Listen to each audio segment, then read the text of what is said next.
The grand hall of the Galactic Council hung in cavernous silence, its crystalline walls refracting the pale light of distant stars into fractal patterns. Across the marble floor, hundreds of delegates occupied tiered seats that spiraled toward the central dais, where Grand Matron Lurine presided with the weight of centuries upon her chitinous shoulders. Hushed whispers rippled through the assembly as the matron raised an articulated limb to still them. "Proceed with your report, Technician Vesh," she intoned, her mandibles clicking softly in anticipation.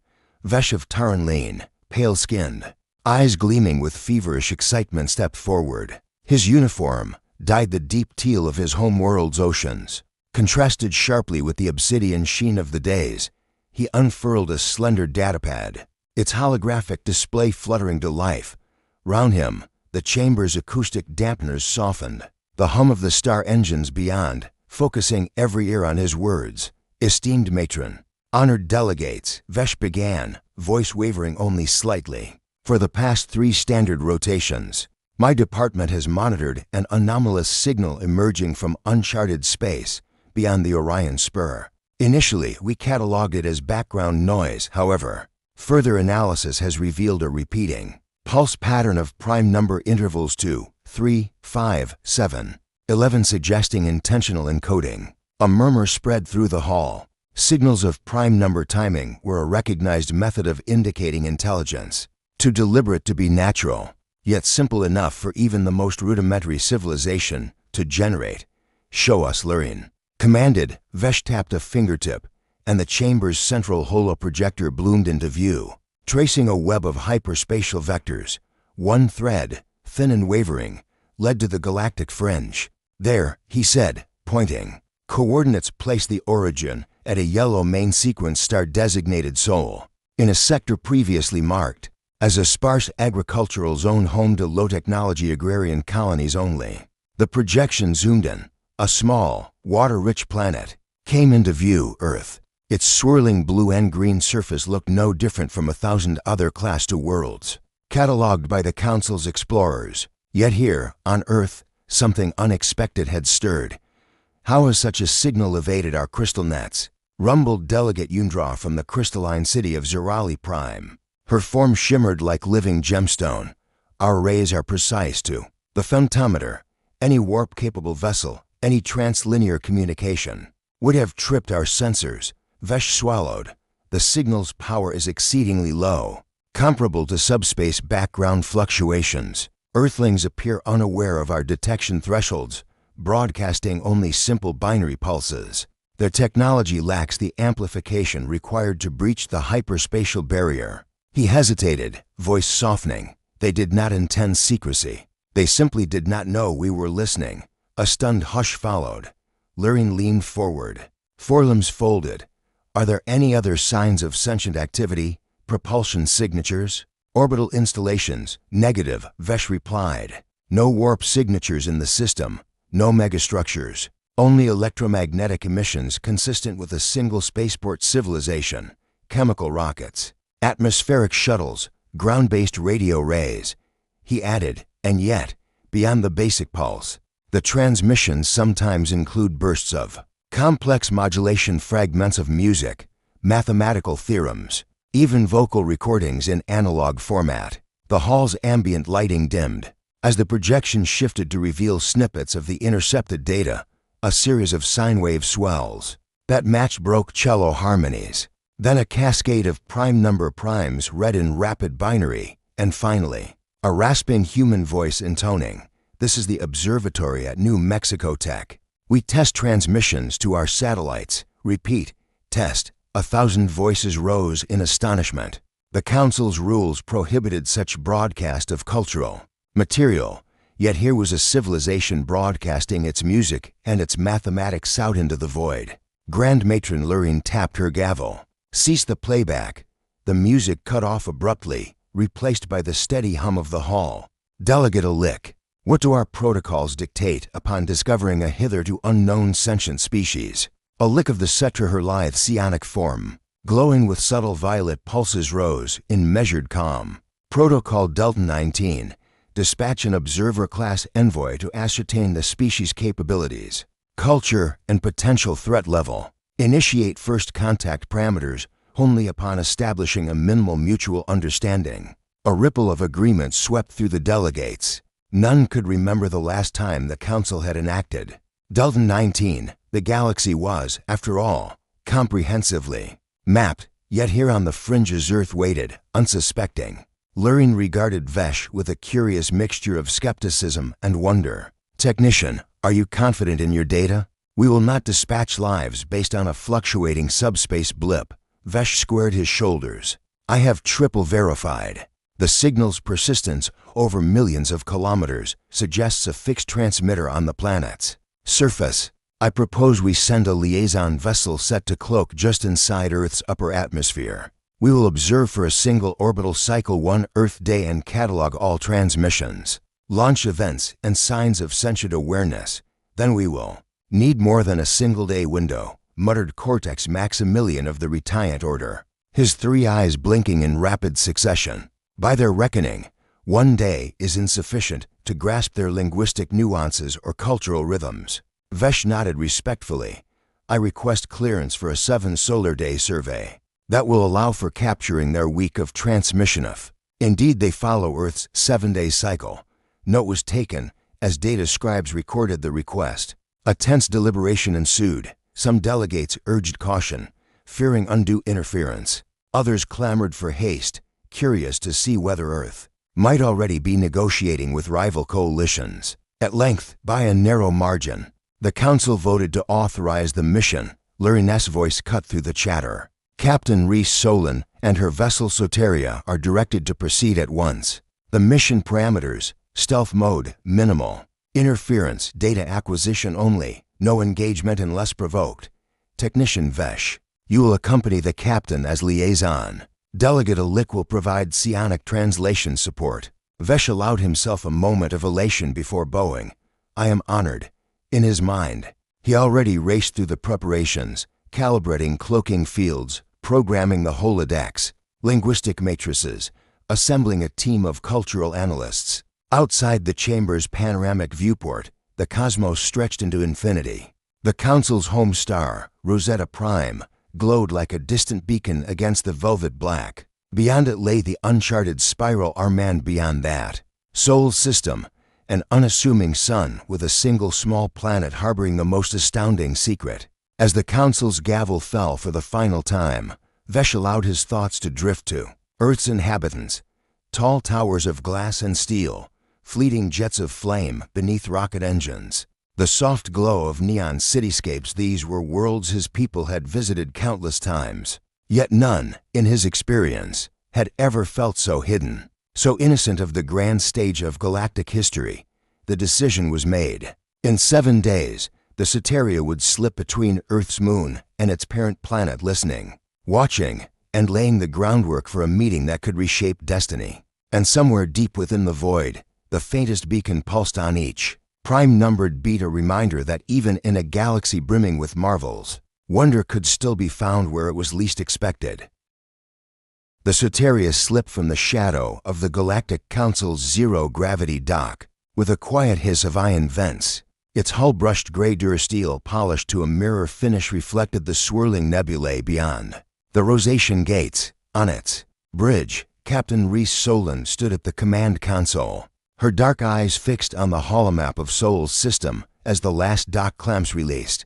Round her, the crew performed final checks, engineering officers adjusting warp core injectors, xenolinguists calibrating the psionic translator array, and biologists running data core simulations of Earth's biosphere. Stealth coils at 97%, reported Lieutenant Canamore, the ship's chief engineer, fingers dancing over her console. Her deep auburn hair was pulled into a tight braid. A streak of silver ran through it, an early career burnout that she refused to die over as a badge of hard-won experience. Shields passive, chimed Ensign Fowl of Targan, seated at the sensor console. His fur eyes flicked between readouts, categorizing every electromagnetic blip. He wore the nervous excitement of a scholar on the verge of discovery. Psionic. Shield up, Ambassador Alik, added cultural liaison Sereth, whose Cetra lineage allowed her to sense even the faintest mental tremors. Beside her, Technician Vesh of Taran adjusted the holographic interface, replaying snippets of human radio broadcasts. "Good," Captain Solon said, voice firm yet tinged with awe. "Engage sublight. Plot a silent course to lunar orbit. Maintain cloak until we pass 10,000 kilometers above the surface. Then switch to passive observation." The bridge fell into quiet efficiency as the Soteria's engines flared softly, propelling the ship into the star-strewn gulf. The hum of the fusion reactor blended with the gentle hiss of recycled air. For the crew, it was the culmination of years of training, and for some, a realization that all cautionary tales of primitive species left out the one truth none of them had truly anticipated: wonder. Crossing the void 3 days later, as the Soteria skirted the orbit of Mars, its engines silent, its cloak shimmering like a heat haze, the crew gathered in the observation lounge. Portholes of transparent lance-delight afforded a panoramic view of Earth's pale disk, rimmed in swirling clouds and outlined by the deep blue of her oceans. A hush fell over the assembled officers. "Remarkable," breathed Ambassador Alick, stepping forward. Her psionic aura glinted violet as she extended a slender limb toward the planet. "So small, yet so alive." Technician Vesh unreeled, a holo-scroll showing the orientations of the Earth's 3 major continental masses. "They designate this Africa here, and Europe here," he murmured, tapping the panel. "The language is inconsistent: English, Spanish, Mandarin, Hindi, yet they share rudimentary phrases with one another. A fractal tapestry of dialects woven by commerce and conquest." A ripple of excitement passed through the lounge. Captain Solon watched the humans below, ant-like in their tiny cities, but sensed an invisible energy emanating from them.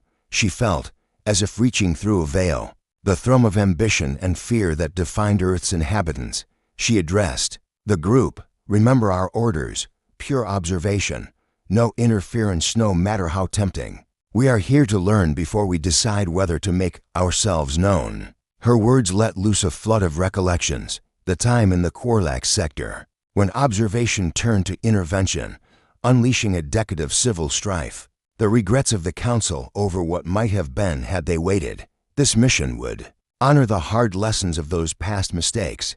First signs of activity on the 4th day. Ensign Fowl's sensors detected a surge of subatmospheric comm nodes lighting up at dawn. The Soteria hovered just beyond cloak range above the Pacific coast of what humans called California. Below, a kaleidoscope of transmitters sprang to life: AM and FM radio towers broadcasting morning shows, weather updates, and the cheers of sports crowds. Fowl's voice crackled in everyone's ear. "Captain, I'm picking up signals from a launch facility designated by them as Vandenberg. Preparing a rocket launch. Chemical propulsion, solid fuel boosters on the main screen." A miniature rocket stood erect on its pad, bathed in the rose gold of morning light. The countdown began. 10, 9, 8. Crew members clustered around their consoles, hearts pounding. "Is it routine or test launch?" asked Ambassador Alick. "Mixed telemetry," Fowl replied. "Range safety checks, trajectory into low Earth orbit, payload unknown. Could be a communications satellite, could be cargo, no declared spacefaring polity beyond this." "Let's get a closer look," Solon said softly. She flicked open the sensor array and cranked the magnification.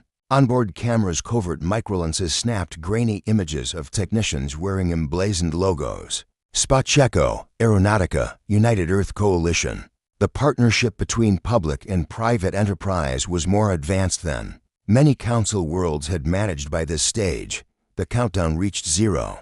Fire ignited beneath the rocket's engine bells, and with a thunderous roar, it hurtled skyward. Below, ground crews cheered and waved. The rocket arched gracefully, rising above the atmosphere. Telemetry streamed in, stable ascent, approaching optimal orbital insertion. A cheer erupted in the observation lounge. "Remarkable," whispered biologist Dr. Nalfar. He specialized in xenofauna. It looked as odd as anyone by a mere machine.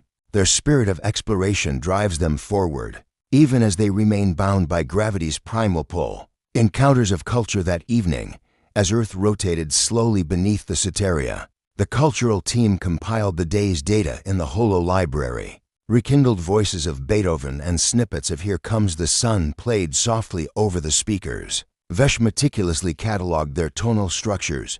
Sarith translated idiomatic expressions. "My goodness," Sarith said as she deciphered a particular lyric. "They speak of sunlight as if it were an old friend returning after the long dark." She paused, sending psionic probes toward the song's emotive core. "There's a warmth in this literal and symbolic that's missing in many of our own cultures." Vesh nodded. "They've only just achieved spaceflight, yet their art's centuries old. It's as though their civilizations matured culturally long before they mastered the stars." A sudden alarm sounded. On the bridge, Fal's voice cut. "In, Captain, unidentified vessel exiting Earth's atmosphere at high velocity. No signs of Council-type drive. Transonic scramble. Heat-shielded hull. Looks to be crude." Solon strode back to the command console. "Can you spectrum analyze?" "Its signature." Working swiftly, Fal overlaid sensor sweeps. No hyperspatial breach. No graviton emitter pattern. Likely an atmospheric reentry module, perhaps a test of crew return from orbit. "I'm seeing oxygen regeneration modules, carbon filters, life support. For up to 6. Captain Solon exchanged a glance with Ambassador Alick. "They're on their way up and they're coming home." In the observation lounge, the crew felt a collective thrill. These humans would pass close enough for visual confirmation. Cloak ready, the Soteria descended into a geostationary approach path, shadowing the re-entry capsule as it plummeted through the stratosphere, trailing plasma. The capsule's heat shields glowed incandescent, then dimmed as parachutes bloomed in the upper atmosphere. Down below, a cheering throng rescue crews, family members, news crews awaited its landing. The capsule touched down in a grassy field, thumping into place. Seconds later, hatch bolts hissed, and a single human figure emerged, a helmeted astronaut, kneeling, arms raised toward the sky. Cameras zoomed in on their visors' reflection, an impossibly clear view of Earth's curve, and, hidden from the human sight, a faint glimmer where the Soteria watched in silence. On the Soteria, the crew held their breath. Then, as the astronaut removed their helmet, Captain Solon caught the world's first authentic human smile broadcast back to orbit. It was a gesture of triumph, of humility, of welcome to the cosmos. Ambassador Alick cleared her throat. "This is it, the first living soul we may directly encounter. I feel their wonder even from here." She glanced at Captain Solon. "What do you propose?" Solon's gaze remained fixed on the image. "We continue our mandate. Observe, record, learn. But prepare the friendly beacon. If they prove courageous enough to face the void, perhaps they deserve a hand to grasp." On the brink of contact, as Earth's night fell beneath them, the Soteria held station just below geosynchronous orbit. All crew members returned to duty, working late into their watch cycles, translating, categorizing, analyzing. Humanity's dawn of spaceflight was a whirlwind of emotion, passion, and boundless optimism. Yet in the quiet moments between data runs, each crew member stared out at the planet below and felt something deeper than protocol: humility. To study a world so close in size and spirit to the Council yet so untouched was a privilege they had never anticipated. The hum of the engines, the glow of the sensors, and the soft thrum of psionic fields blended into a single truth. They were not conquerors. They were witnesses to a new chapter in galactic history. In the engine room, Lieutenant Moore took a rare break, sitting amid the humming reactors. She allowed herself a small smile as she remembered her first glimpse of Earth's sky on Ancient. "Holosimulation. Just you and me, old girl," she whispered to the fusion core. "Let's make sure we guide them right." The landing party's shuttle slid through Earth's thin upper atmosphere, buffeted by winds that spat orange flares across its ablative heat shield. Within the cabin, Technician Vesh's fingers danced across the sensor panel as he monitored the shuttle's integrity. Ambassador Alick sat opposite him, her Cetra senses buzzing with the emotional undercurrents of the humans awaiting them below. Captain Solon stood at the fore, gaze fixed on the rapidly growing sphere of blue and green, punctuated by the silver arc of oceans and the golden ribbon of desert. As the shuttle's retro thrusters flared, the craft descended into the vast landing field of New Terra, Earth's premier orbital port complex. named for the dream of colonizing Mars, but reassigned to serve as the interstellar staging ground. Gleaming hangars of reinforced concrete and carbon composite alloys lined the field, each emblazoned with Earth's myriad nation-states and private corporations. United Earth Coalition, Martian Ventures, Earthgate Aerospace. The ramp lowered. With a hiss, Captain Solon led the way down onto the tarmac, her boots clacking softly. Dozens of humans in tailored suits and flight jumpsuits waited service robots on slender legs. Wheeled cargo carriers, reporters brandishing handheld data recorders. Security personnel stood at attention, weapons holstered, but eyes sharp. A tall woman in a navy blue blazer stepped forward, extending her hand. Above the table height helmet of her ambassadorial uniform, the visor flipped open, she revealed warm brown eyes and a smile that flickered with both nerves and excitement. "Welcome," she said in flawless Galactic standard and accelerated acquisition courtesy of the xenolinguists. "Aboard Soteria. I'm Dr. Leela Reyes, Earth's ambassador to the Galactic Council. On behalf of all Earth, I greet you, Captain." Solon returned the gesture. "Captain Reese Solon of the Soteria, Council Envoy. We are honored by your hospitality, Ambassador." Cameras swiveled to capture the historic moment. Vesh discreetly mapped the human's body language micro-expressions of pride, relief, curiosity. Even the service droids performed subtle bows, mimicking human etiquette. Behind Ambassador Reyes, the massive doors of Hangar 12 creaked open. To reveal the heart of the mission, Project Aurora, the assembly hall was cavernous, lit by luminescent panels overhead that cast a cool white glow. At its center rested a half-buried sphere of metal alloy the color of obsidian, etched in swirling runes that no Earth scientist had yet deciphered. It sat in a cradle of inertial absorbent gel, surrounded by operator consoles and magnetic containment fields. Reyes gestured toward the sphere. Project Aurora was uncovered last year. Beneath the East Antarctic ice shelf, it emerged intact. Though our drills had perforated its shell, at first we thought it geological. Then we found the runes. Vesh approached, careful not to cross the containment threshold.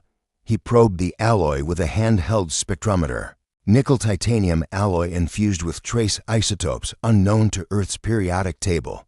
He murmured. The runes luminescent under ultraviolet carry data signatures. "This is not a mere artifact, it's a repository."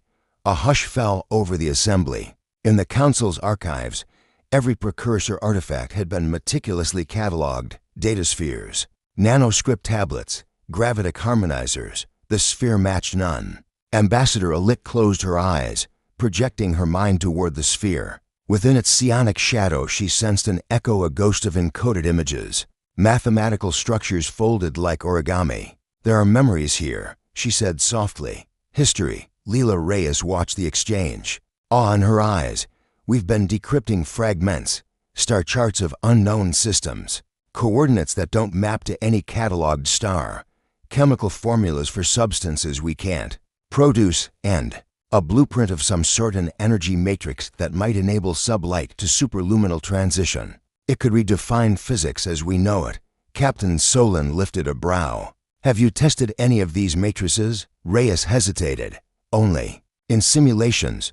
We lack the means to isolate the quantum flux parameters. But we believe the sphere contains the kernel of a precursor civilization's leap to the stars." Vesh tapped his comlink. "Soteria to Council. We have confirmation. Project Aurora is precursor tech, possibly the key to transwarp." A crackle of static. Then Delegate Alik's voice. "Proceed with caution. Isolate all research. We will send xenotech teams." Reyes nodded. "Understood. But the Council's presence has accelerated our work. We decrypted an interface, protocol, last night. It appears to require a sentient mind's input, psionic or extrapolated through AI. A dozen Earth scientists clustered around a holoprojector, where fractal glyphs spiraled in 3 dimensions. One of them, Dr. Marco Chen, tapped a pulse of energy into the spectrum analyzer. The glyphs rippled and formed new patterns, mathematical symphonies. Suddenly, the lights flickered. The containment fields glowed bright blue as energy rippled across the sphere's surface. The runes glowed in sequence, casting intricate shadows on the floor. Everyone back. Solon barked. Technicians retreated just as a kinetic pulse knocked carts over and sent cables snapping. The sphere floated an inch above its cradle, static arcs dancing across its surface. Reyes rushed forward, scientific instinct overcoming caution. Vesh grabbed her arm. "Ambassador," returned she. Froze, eyes locked on the sphere. Then, as if recognizing her urgency, the glyphs flashed, and the sphere settled back. The lights normalized, the fields dimmed, silence reigned. Captain Solon exhaled. "This artifact responds to stimuli. It's alive with data." A ripple of excitement coursed through the humans. Dr. Chen's voice quavered. "We've never seen anything like it. It's as if the sphere tests our intellect before granting access." Ambassador Alik touched the gel pad's control panel. "We must proceed, but meticulously. Council xenotechnicians will integrate with your teams. We will decode Aurora's directives together. Tensions and alliances over the next 3 Earth days." A joint task force assembled within Hangar 12. Council engineers in iridescent uniforms worked alongside Earth scientists in lab coats. Cultural liaisons mediated communication glitches. Xenolinguists decrypted the precursor glyphs into evolving lexicons. Human politicians and corporate interests jockeyed for influence. A representative from Earthgate Aerospace argued for immediate weaponization of the sphere's energy matrix. Environmental activists demanded that Aurora's potential be used to heal Earth's ravaged ecosystems. Military liaisons cautioned against unleashing forces they did not understand. Captain Solon convened a secure council meeting in Hangar 12's upper gallery. Below them, technicians hovered over diagnostics. The sphere pulsed with quiet intensity. "We cannot let Earth rush headlong into calamity," Solon said, voice grave. "Council protocol demands that we safeguard both the artifact and your world." Leela Reyes met her gaze. "We understand the risks, Captain, but this is Earth's chance to join the galactic community on equal footing. Must we wait centuries while our children wonder what might have been?" A tense silence followed. Then, Ambassador Alik spoke over the Council comm channel. "We propose a phased approach. Phase 1, complete full readout of the sphere's data archives. Phase 2, isolated simulation of energy matrices. Phase 3, supervised application in closed environments. No external deployment until we have fail-safe protocols." Cheers and groans erupted below. The alliance was fragile, bound by ambition, ethics, and fear. A glimpse of the precursor legacy late that evening. Vesh and Dr. Chen huddled over a holo display in the deserted hangar. The room was lit only by the soft glow of data streams. Slowly, the glyphs organized themselves into star maps, clusters of suns connected by radiant filaments, hyperspatial conduits linking distant systems. Vesh's breath caught. This is a precursor transit network. They built carters through subspace, anchored at nexus points worlds like Earth, may be selected as safekeeping sites. Dr. Chen traced a luminescent line. "These nodes, Earth's coordinates, are marked with a symbol akin to a seed bursting open. Perhaps they meant for this world to grow into something greater." Vesh's mandibles quivered with awe, and they left the sphere, waiting for the right moment or species to activate the network. They fell silent, contemplating the weight of that responsibility. If Earth's people could harness this knowledge, they would leap beyond every civilization in history. They would assume stewardship of pathways no one else even knew existed. Dawn of a new understanding as the sun rose over New Terra's horizon. Its golden light filtered through the hangar's skylights. Captain Solon gathered the liaison team for a final briefing before dawn. "Today, we begin Phase 1, she announced. "We will extract the sphere's complete archival data. Ambassador Alik, your psionic link will guide the decryption.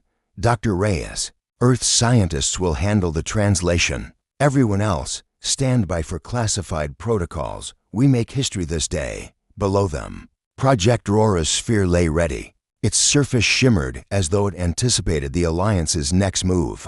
The hum of machinery, the rustle of uniforms, and the determined faces of humans and Council alike formed a single tableau. Partners on the cusp of discovery.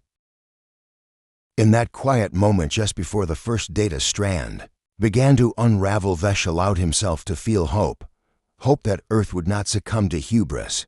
Hope that the Council's guidance would be gentle but firm, and hope that, together, they would unlock not only the secrets of the precursor race, but the potential of every species brave enough to reach for the stars. The grand chamber of the Galactic Council gleamed. Like a jewel in the heart of Rosetta Prime, its crystalline dome arched high above the assembly, fracturing starlight into countless rainbows that danced across the polished floor. Delegates representing hundreds of worlds filled the concentric seats, their forms varying from the luminescent filaments of the Allori to the basaltine bulk of the Carven. Yet, despite their diversity, all eyes were fixed on the central days, where Grand Matron Lurin presided over the most consequential debate in living memory. The Council convenes delegates, ambassadors, representatives of the sentient races.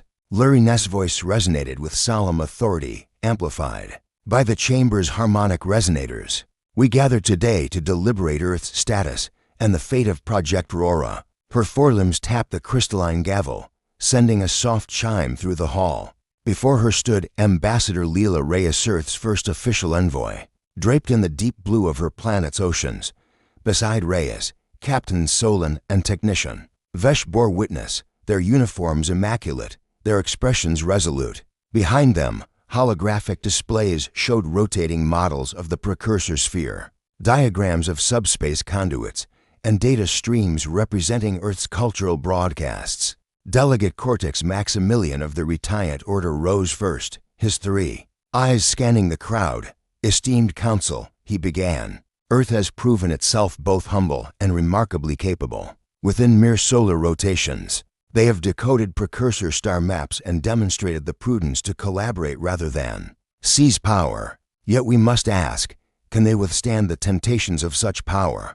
Are we to entrust them with the keys to the galactic network before they master their own planet's strife? A murmur of agreement swept through the chamber. Political factions aligned along familiar fault lines. The interventionists, who argued for immediate guardianship over Earth's development, the isolationists, who urged non-interference at all costs, and the integrationists, who championed Earth's inclusion as an observer member. Voices of caution and hope. Delegate Yundra of Zerali Prime stood, her crystalline form glimmering. We cannot allow ourselves to be the architects of Earth's destiny, she said, voice crystalline, yet warm. To do so would be to deny the very agency that defines sentience. We must offer guidance, but not control. From the psionic gallery, a lick of the Cetra spoke through the translator console. My people sense Earth's collective psyche is at a crossroads, she intoned. They teeter between fear of their own destructive capacity and hope lifted by the promise of discovery. With careful stewardship, they may evolve into worthy custodians of the precursor pathways. The isolationists' champion, Delegate Quoln of the Zarkan clans, banged his stubby fists on the dais. You speak of hope and evolution, yet we have seen planets fracture under the burden of new power. Recall the fall of Navakar, when precursor tech unleashed gravity storms that sundered continents. Earth is untested. Let us observe from afar. Until they prove themselves across a generation, Earth's pleaselance fell as Ambassador Reyes rose, respect and trepidation mingling in her posture. She bowed deeply to Lurin, and then addressed the assembly directly, her voice firm yet earnest. Honored members of the Galactic Council, Reyes began. Earth stands humbled by your scrutiny. We admit our imperfections, war, environmental collapse, social inequity. Yet in our darkest hours, we have found resilience. We eradicated smallpox, reached the moon, formed global alliances. With the Council's guidance, we vow to steward Project Aurora responsibly. She paused, glancing toward the holographic star map. These precursor starways are not merely conduits of travel. They are carters of knowledge, heritage, and potential unity. If Earth becomes their guardian, we will not hoard their secrets. We will share them transparently, subject to Council oversight. We ask not for special privilege, but for partnership. As her words echoed through the chamber, holoimages of Earth's natural wonders, rainforests, glaciers, bioluminescent seas flickered to life behind her. A collective sense of empathy washed over the delegates. Many recalled the early struggles of their own worlds. The debate Crescent's delegate Vitras of the Voralkesh, known for her pragmatism, leaned forward. Ambassador Reyes, do you truly believe Earth can safeguard these pathways against exploitation by corporate interests or warlike factions among your own kind? Reyes met her gaze unwaveringly. We will establish a Council Earth Accord, a binding treaty mandating open data, joint oversight committees, and phased access to precursor technologies. We will enforce it through our emerging unified Earth government and through your own presence on our planet. Voices rose in heated exchange. Some argued that Earth's social and political chaos disqualified them. Others countered that the Council itself had evolved through internal conflict to reach its present harmony. The interventionists seized on the latter. If Earth could learn from the Council's mistakes, it might accelerate galactic unity. A matron's wisdom. Grand Matron Lurine raised her claw. Silencing the assembly, we have listened to both caution and aspiration. We have weighed Earth's record of both violence and compassion. Let us remember why we exist: to foster the flourishing of sentient life, not to stifle it. She paused, letting her words settle. Then, in a softer tone, she continued, in our archives, countless worlds lie dormant, their civilizations erased by fear of the unknown. Today, we stand at a threshold. Will we close our doors, or will we welcome a new voice into our cosmic symphony? Her fluorescence softened, and the hall's ambient lights dimmed. Focusing attention on her carapace, I propose the resolution of dawn. Earth shall be granted observer status immediately, with conditional access to Project Aurora under Council supervision. Within one standard cycle Earth's year they shall demonstrate governance of the Accord. Upon successful review, they will join as full members. Voting in verdict. A hush descended as Council members cast their votes through biometric interfaces. The Chamber's interactive panels registered each affirmative, negative, or abstain. Moments later, the central hologrid displayed the tally. 157 for, 89 against, 34 abstentions. The resolution of dawn stood approved. A low murmur of amazement rippled through the delegates. Ambassador Reyes exhaled in relief, tears glistening in her eyes. Captain Solon and Technician Vesh exchanged grateful nods. Lurine leaned forward, her mandibles clicking softly in satisfaction. So it is decided. Earth, welcome to the Galactic Council. As an observer, you shall not walk this path alone. A new chapter begins. The Chamber's dome retracted electronically, revealing the swirling skies of Rosetta Prime. Council flags, each representing a member world, streamed from the surrounding spires. Earth's banner, a simple blue and green circle, had been added to the procession for the first time. Below the dais, Earth's delegation knelt in respect. The Council's ambassadors bowed in return. A formal accord was unfurled and signed digitally by Reyes and Lurine, their signatures encoded in holographic glyphs that shimmered before dissolving into the Council's data network. As the ceremony concluded, Ambassador Reyes stepped forward, her voice resonant. On behalf of all Earth, she declared, we vow to honor this trust, to steward Project Aurora with humility, and to join you in forging a future of unity among the stars. Applause and telepathic cheers resonated across species and languages. An unprecedented chorus of welcome. Epilogue. Guardians of the Starways. Weeks later, aboard the Soteria, the crew gathered in the observation lounge. Earth's star glowed in the viewport, a pale sun now linked by precursor conduits to distant worlds. Captain Solon surveyed her team, Vesh finalizing the suite of oversight protocols, Ambassador Alik maintaining psionic liaison with Earth's leaders, and biologist Dr. Nal Far preparing joint research missions.